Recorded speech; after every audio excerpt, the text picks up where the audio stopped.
As a student filmmaker today, how do you feel about the future of filmmaking for yourself? You know, what I've been able to do as a student has just been remarkable, right? I mean, we talk about change in the student filmmaking space, right? And, Yeah. you watch all these documentaries of people like Spike Lee and Martin Scorsese at NYU. And, there's similar motifs there, right? Like we feel so connected to that kind of joint experience. But then again, we got to recognize like the stuff we can do now is just insane. So you go to the University of I go to Pennsylvania. Penn, yes. Tell me about your experience, making films there, because I come from another East Coast school, Duke, and it's always different. And we don't go to like film schools. We go to like normal universities where film is probably like an afterthought for them. So tell me about your experience of what that's like. My film experience at Penn is something that I totally didn't expect, right? I grew up making short films and, VFX edits and everything. And Yeah. I sort of abandoned that going to college, I guess, because of like the common trope that we all have that like we need to take on this new mantle of professionalism or something like that, we're a little bit good at programming and we're really obsessed with making film, but programming is the only real career. So we just go into that. Yeah. Then I sort of pivoted into marketing, oddly enough. I took on a second degree in Wharton, studied marketing, and I guess I got closer to filmmaking there. And that all throughout that time, I was just kind of weaving my way into what we call CIMS, the cinema and media studies program at Penn. I'm weaving my way into those communities at Penn, and I'm showing up on short film sets and starting to understand more and more how production worked at like a higher level. So it wasn't just me anymore. We were renting out a ton of gear, hauling it across campus, coordinating different actors from backstage, really starting to get the origins of what would now be a studio together. For some of those people out there who are in school and doing something like electrical engineering or computer science or something that's not related to filmmaking, but they want to be a filmmaker, tell me about that experience of how you approached that at UPenn, and then also, I guess like does that community of filmmakers at UPenn look like? Are they kind of all like you, where it's like you're doing something else and then you realize you want to do filmmaking? Penn is not a film school. It's no secret. We don't have that many production classes. You won't ever learn how to do much more than turn on a camera.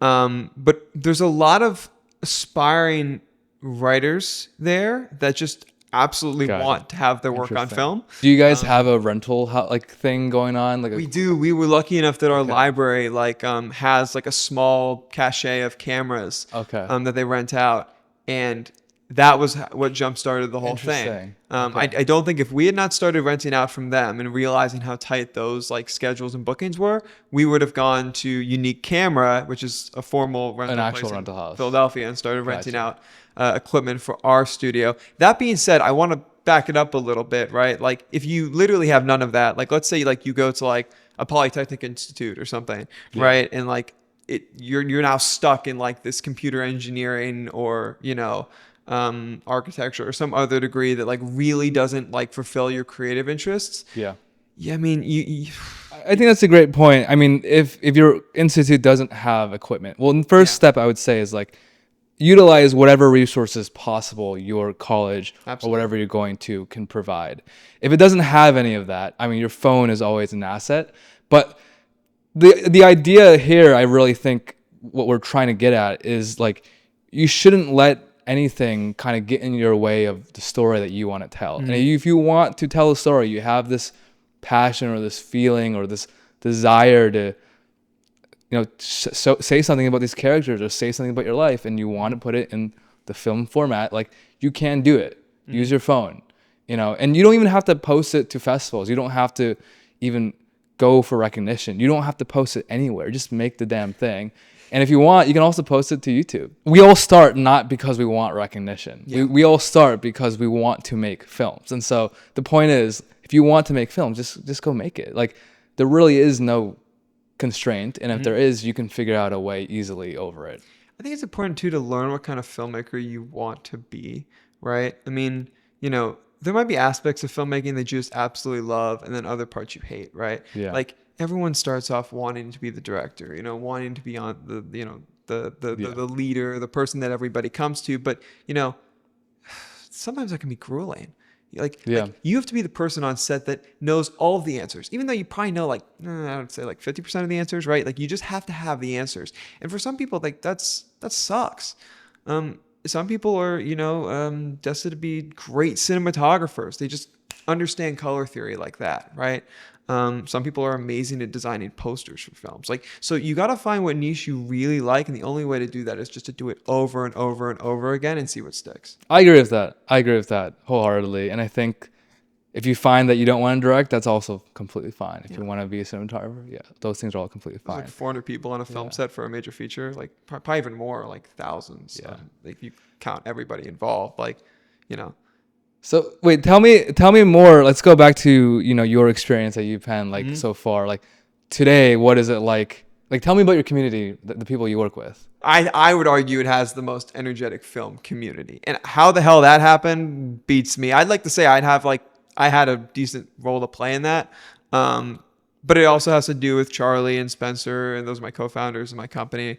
And all the amazing people that came before me, who worked to build up this department over the last 20 years in our incredible alumni network. So, when I want to go shoot a film at Penn, I'm lucky enough that, everybody's wanting to clamor in and skip their classes and come along with me, right? Like that's the culture we have right now. That's good. Penn. Yeah. So, but I mean, that takes time to build, right? You need to. Being on set is a crazy thing. I give this speech every time we're about to go do a new shoot. We're doing something crazy, wild, and stupid. Or if we don't all believe in this mutual delusion, and if we're not reading the script before we, get to set every day, it's just not going to work. I agree with that. Anyway, I feel like over time we've slowly cultivated that culture at Penn. That's the kind of culture you need if you're going to be creating these student films at a higher level. Yeah, you do have to find the right people. And something I've really learned with my previous film, and this is a lesson I might actually make a separate video for, is that sometimes less is more. Like having less people, but they're more qualified and they're more committed is sometimes just better than having lots of people for a lot of departments. Yeah. And it especially applies to your above the line crew, your actors. They need to be committed in order for your film to be the best it can be. For the most part, you do find those people as well. And I think at your place, you have if you're a college student and if you have a film that you want to make, once you know what you want to make, the next step is finding those committed collaborators. Yeah. No, I mean, and that's hard, guys. I mean, yeah, we make it sound so easy, but it is really tough. Two things I want to note there on both sides is one, I'll do the front first. The front side is that people are replaceable. I hate when people just say oh, let's go find a new DP. Oh, he can't make it for this one day. Let's just go find somebody else. It's no, there has to be continuity. You have to be able to trust people. Unless you really have to shoot that day, you should be willing to cancel in order to keep continuity amongst your crew, because those types of relationships last and matter, and it's going to matter in the editing room. On the other side of that, yeah, you're right. People have to be all in. That's what it takes, right? You can't be blowing me off for an interview when you committed to this a month in advance, right? You have to set priorities, and film, as crazy as it sounds, has to be top, right? Because again, we're doing something crazy. There's no reason this should work, but it is, and it's only because you've decided to go out of your way to throw away the rational, and commit yourself completely to this work of fiction we're creating. Yeah. So, correct me if I'm wrong. You're a senior or I'm a junior. Junior. Okay. How do you? What's your outlook? Once you graduate, what are you thinking you're gonna do? What are people around you going to do? I wish I had a really planned answer for this. Yeah, it's okay. Yeah. Who the hell knows? Yeah. But I think it's okay. I mean, Penn has a very pre-professional culture. It's a lot of consulting, banking, super days, right? The CEO of Goldman Sachs is giving the commencement address for Wharton. That's the talk of the campus right now. I don't think anywhere else people would care.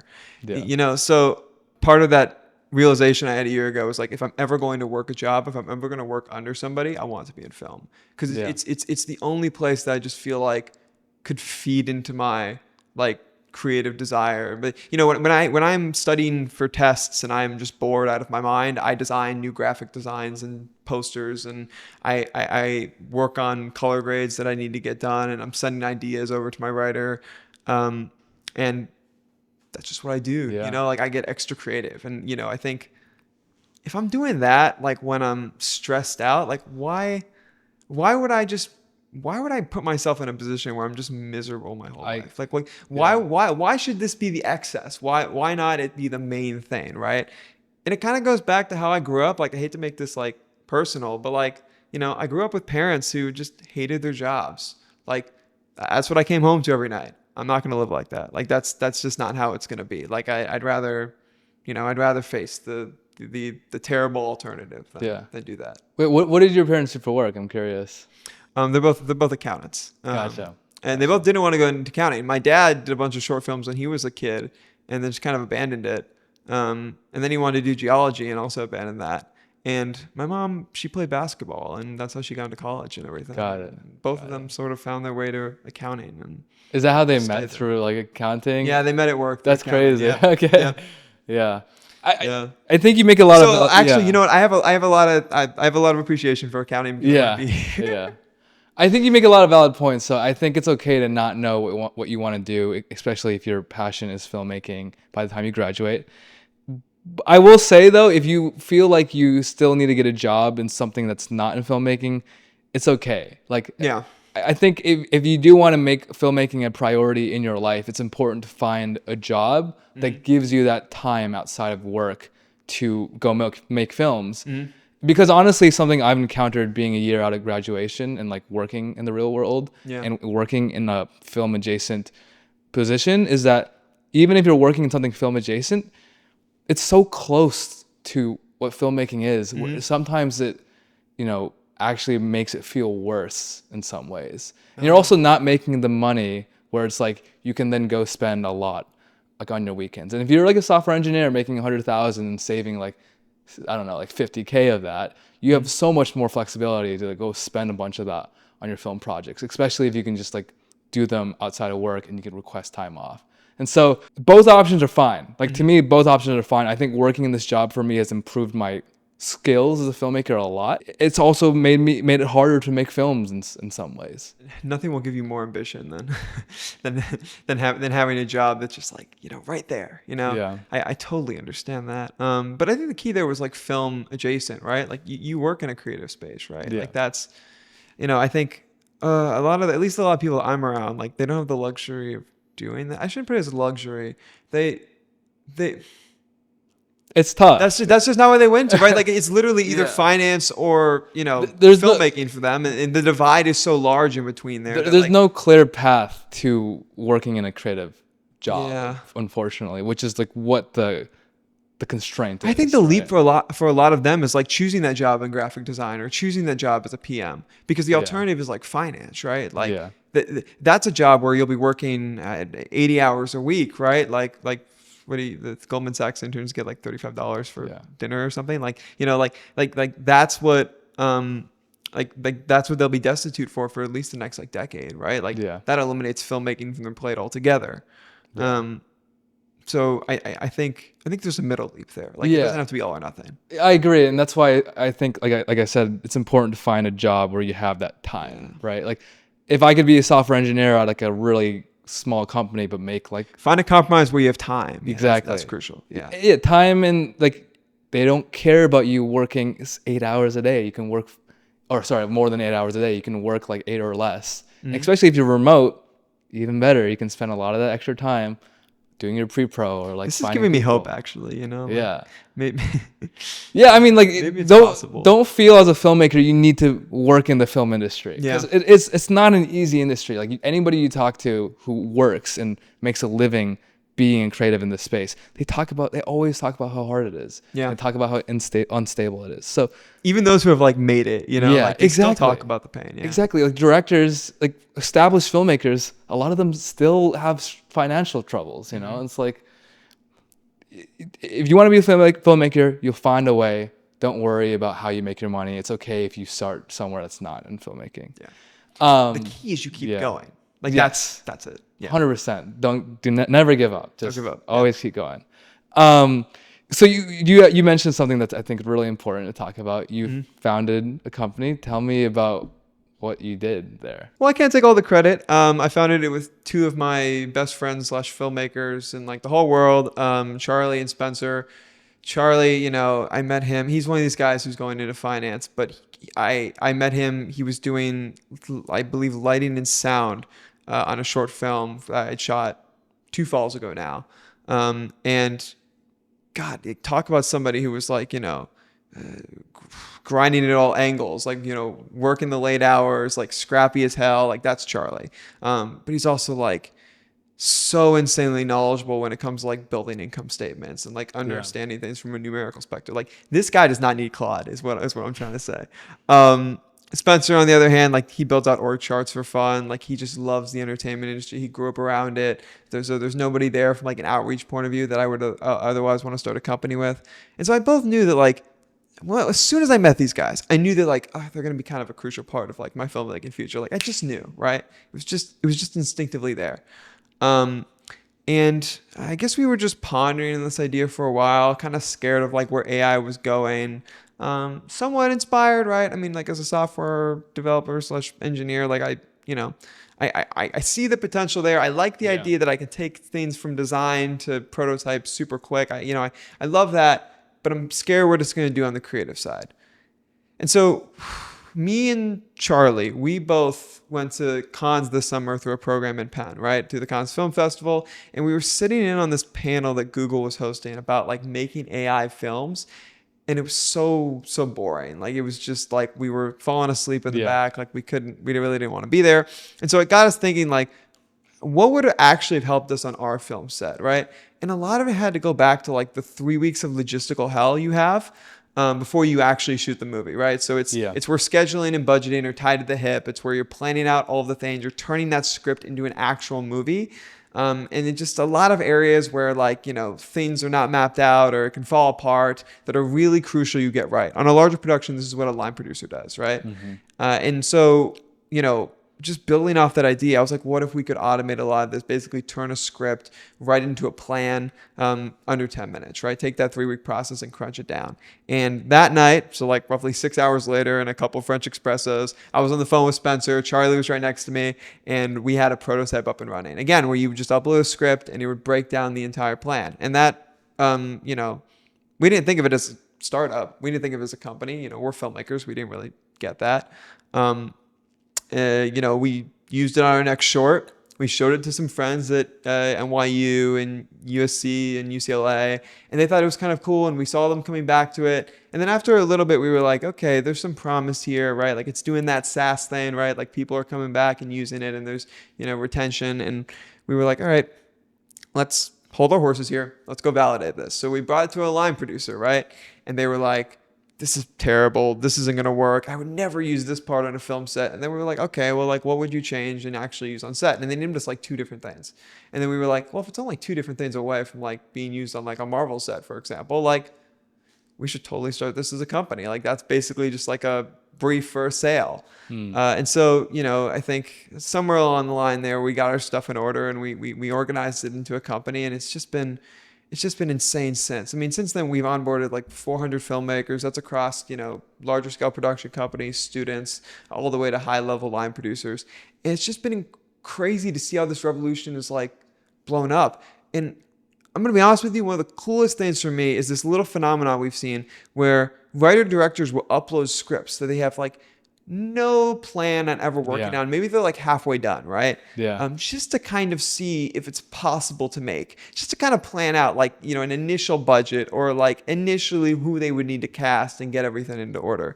And then they come back and start actually working on those productions. And that to me is the coolest part, because I feel like we're inspiring films being actually made. Like we're moving the needle a little bit.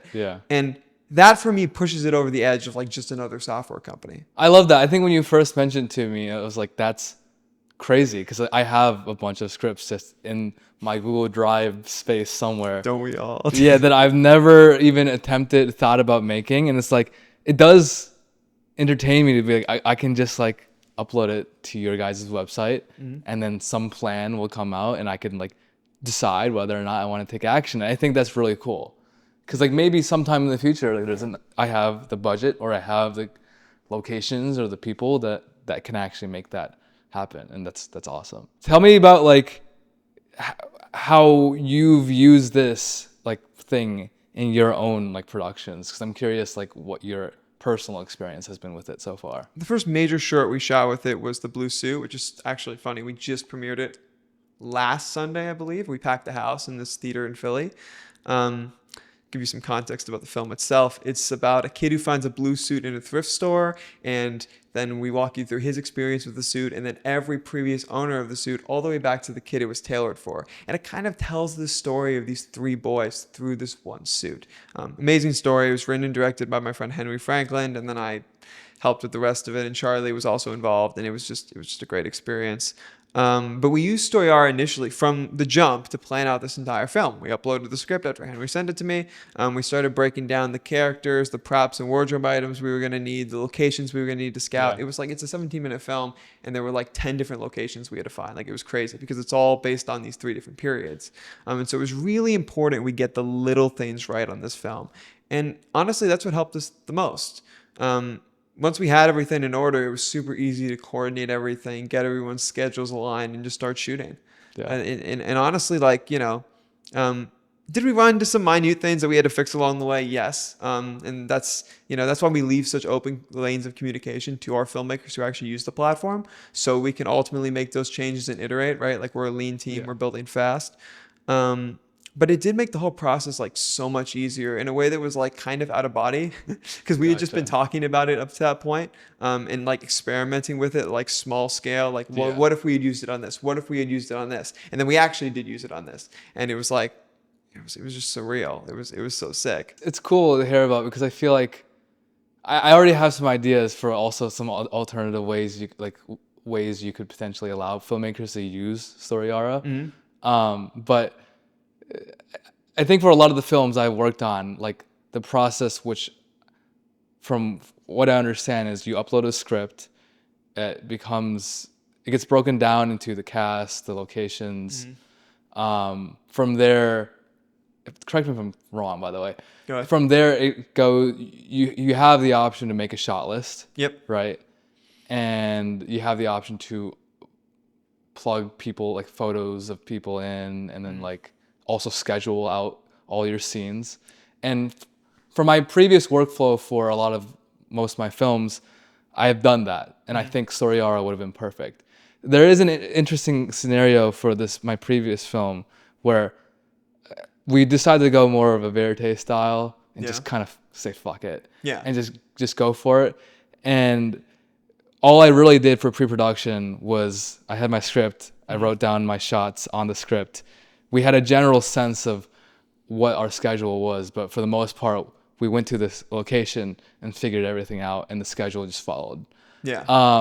I'm curious if you guys have thought about, ways of like, I guess, allowing more of a flexible approach with the pre-production process for some of these films, where it's like, because I did have to like write out my scene numbers and like organize which scenes we're shooting on which day, and I'm curious like what capabilities that will offer for filmmakers that want flexibility in those productions. Wait, totally. And I think we've done a really thorough job over the last 6 months of trying to simplify this process as easy as possible. A lot of that has to come down to the fact that we've been onboarding a lot of like students and educational partners too. So it's like, the simpler we can make it for them, the better. Like, you should be able to learn the entire production process just from the sidebar. And so if you want to go into Storiara, like upload your script, and then, say you have no props, like say it's just a few lines of dialogue, and you just want to plan out the scenes and send it out to the people, you can do that as well. I mean, you can make that process as quick as possible. But, there starts to be a point where it's like, if you're shooting like 5 pages, and there's like very little dialogue, and you have no props, and then you have like at that point, and it's only like 3 people, it's like, well, maybe a group chat is preferred in that case, know?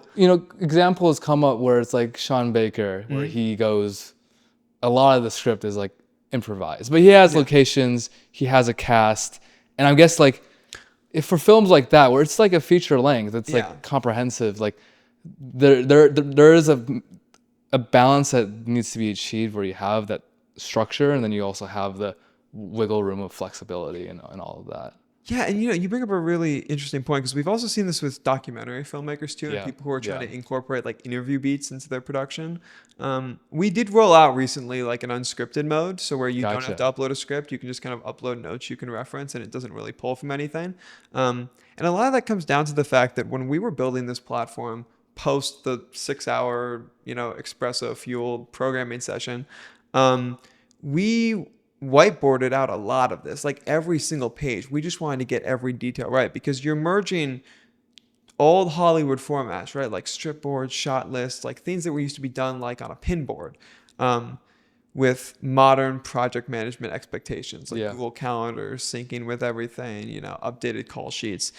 It's a fine line to walk, right? You want to please everybody, but you also want to make it as simple as possible. And so, my recommendation for using the platform is like, if you just want to go wing it, go wing it. Like, I'm not trying to ruin the fun of filmmaking. Yeah, no, I love that. Hell, I just shot a skit last week and I didn't use Storiara. So, mainly because it was like 2 minutes, right? Yeah. Like there's just no point. I was improvising mostly to the camera. But if it's anything longer where you're involving like a lot of people and you need them to be in the know, just know that like you don't need to upload a script, that we think we've created the fastest production management process in film, and give it a try. Yeah, I love that. I mean, I think like it just speaks to the goal is here to empower filmmakers, and so filmmakers. I like that you're open to like how filmmakers can like use, your process in any way they like, and they can change it and decide not to use certain things and that kind of thing. What are you hoping for the future of Storiara? Like, where are you hoping it goes? That kind of thing. This is more of like where I hope the industry goes. Got it. We created Storiara as sort of a pipe dream to kind of funnel the filmmakers we want into empower into a future that we believe in. I very much believe in a future controlled by indie filmmakers, where we're going to see films made by indie filmmakers, where the creator camp, at least idea, blows up, right? I think that's. I mean, if that doesn't happen, I don't know what's going to, because you're starting to see a lot of the studios conglomerate and make AI investments in a way that isn't the most empowering to existing creatives. And I think on the flip side of that, we're gaining so much power that we don't necessarily understand yet, but it's going to be so cool in the future, right? Yeah. Like the ability to like walk around your room with like your camera, like POV style, and I can just click a button and it rotoscopes all that. And then maybe in the future I can just type, put me in the Death Star and I'm there. Like, on the one end that crunches down on a lot of VFX jobs, right? But on the other hand, it crunches down on a lot of VFX budget if you're a small filmmaker, right? So, there's two angles to this, but both of them lean in the direction of indie film. And I just think for so long, there's been so many stories that have just like not been told because, people in coverage rooms and at agencies have said, this is just not practical enough, or like no one's going to like this story. And I think the future is telling us like, well, let's just see, Yeah. And that's the future we want to, empower Storiara, because they're going to need planning for that as well. In a way that isn't controlled, that isn't like white label, that isn't like, some internal tool at a studio. And so although we have like those enterprise ambitions, like I think our main focus is honestly at expanding that indie market and giving them as much fuel as possible to, light this fire. Tell me more about your idea for the future, because we've talked about Creator Camp on this podcast several times. I also believe the future is in the filmmakers' hands, and AI is obviously a topic which, to be honest, I don't know. Like, I can't really say what I think is going to happen strongly with AI, but I'm curious, like, where are you thinking for the future of indie filmmakers? Where you're telling me that like the people on LinkedIn don't have all the answers when it comes to AI? Yeah, unfortunately, they don't. Yeah. No, I don't know where AI is gonna go. Or how powerful it's gonna get, or if there's ever gonna be a stop. I mean, I guess the question for me is like, at what point will people actually accept AI as cinema? Because I don't. And I don't either. Okay, so but I do feel like the generation who grows up with AI, it's like us growing up with the internet, right? I was talking to my friend about this the other day about how, like, you know, AI is going to be our video games, right? Like, it's going to be like, you know, instead of get off the Xbox, like quit talking to, you know, Claude or something. Yeah, I haven't talked about this quite yet because I've just been kind of talking about what I deem as hybrid filmmaking, which is like using AI to empower physical production. And I've sort of ignored the other side of it, which is the AI filmmaking portion where you sit in front of a computer and generate a film. Yeah. I don't really subscribe to that. I don't know where that's going to go, honestly, and I'm nowhere close to an expert on it. I couldn't generate an AI film to save my life. I don't know how they get any of the consistency right or anything. And I think it's antithetical to what I want to do. So. I agree. And honestly, something that's actually important for filmmakers is if you're a filmmaker, you don't really need to care about what is actually happening in the industry. Like, you just go make your films. Well, you can kind of just ignore everything. Exactly. Like, that's very true. Like, yeah. In fact, like some of the best films that come out are like people who just like, you know, abandon reality for like 10 years and go shoot a film. Like I just saw this film called Magellan at Cannes. It was so beautiful. Like every shot, I swear we held on every shot for like an entire minute, right? Like it should put you to sleep, but it doesn't because of every little detail in the shot, how he sets up every single scene. And to me, like I hadn't watched a film before that, except for like 2001, that it like inspired me that much as like an internal cinematographer, right? Yeah. And it's like it took him 10 years to make that film. Yeah. Like he clearly is like, to have that level of commitment, like I don't know, he's probably not like checking Instagram all that often, you know, like so, you know, filmmaking is one of those crafts where, like, you know, honestly, the more you shit out the world, the better you're probably going to get. Yeah. And in some ways, I think for some people that works, some other people it is important to be engrossed with like the reality of what's happening. But I think with staying up to date with the industry, nobody needs to really. Yeah, you don't really need to do that. I mean, I do that because I think it's funny. Yeah. It's interesting. I mean, it is interesting. Let's not get it wrong, but like you don't need it. I think like the only people that need it are like maybe like producers or people connected to the money of the industry. Yeah, I think the only argument that matters in this space is like whether you should be a cinephile or whether you should just go out and keep shooting. And I think to me, the answer is like you got to strike a balance between both. I started like, you know, saying like, you don't really need to see many films. Like just go out and start shooting and, you know, and developing your own story. And then eventually you'll get there. But it's not really true. Like you should try to understand a 3-act structure. You should try to understand at least where we came from so that you can innovate a little bit on plot lines. You know, we're all filmmakers today because we watched films. Filmmakers back then, like who first started, were actually a lot of them were inspired by like magicians and shit. But like, for us, it's like we're inspired by films. We should make films, but we should also keep watching films. Mm-hmm. Like I actually also held the opinion of like just go make stuff. You don't have to watch stuff. But today, watching stuff is how I get inspired. Yeah. You know, you got to keep doing that to give yourself the momentum to go then make your own stuff. And you'll even find that like people who say like, you know, oh, I don't have like the deepest letterbox and like I'm going to, you know, like I just go out and shoot and that's how I learn filmmaking. It's like, no, you're kind of shooting candids. You listen to a lot of people's conversations at the airport. Yeah. And like you're just kind of like you're studying human nature, which is honestly just studying stories at the end of the day. Yeah. I mean, you can read Greek mythology or you can, you know, go watch Pulp Fiction and, you know, both of those are both feeding into how you tell your stories. They're both perfectly acceptable. But that's the only thing I think you should be worried about, not, you know, whoever's going to own your favorite 100%. You know, streaming network. 100%. And I think that actually is probably a great message to end on, where if you're a filmmaker or an aspiring filmmaker who's watching this, just go make your stuff. It doesn't matter what AI is doing. It doesn't matter what Netflix is doing. Ignore the noise. Yeah. Ignore the noise. Just take out your phone, take out your camera, get your friends, and go make something. That's all you gotta do.